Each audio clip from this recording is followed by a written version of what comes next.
China still had power, still had armies, still had authority, but it no longer had speed. When reports of the frontier breach reached the capital, the response was calm, too calm.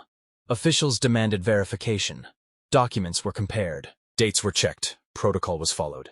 In the imperial system, action did not begin at the border. It began at the desk.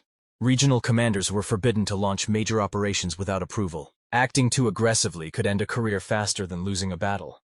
So they waited, for seals, signatures, and certainty. Weeks passed. By the time orders arrived, the situation had already changed. The enemy had moved again, striking where defenses were weakest, then vanishing before retaliation could begin. The Empire tried to fix the problem by tightening control. More rules were issued, more reporting was required.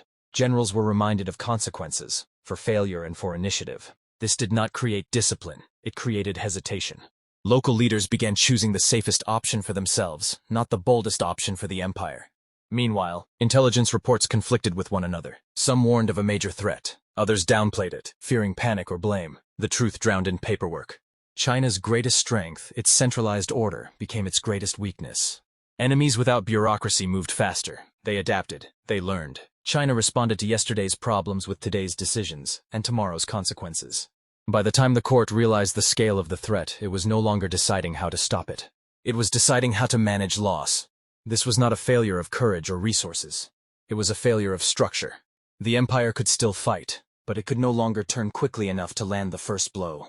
And in history, the side that strikes first usually writes the ending. China had authority over millions, but no control over time. This is Dynasty of Secrets. Subscribe to uncover how empires fall, one decision at a time.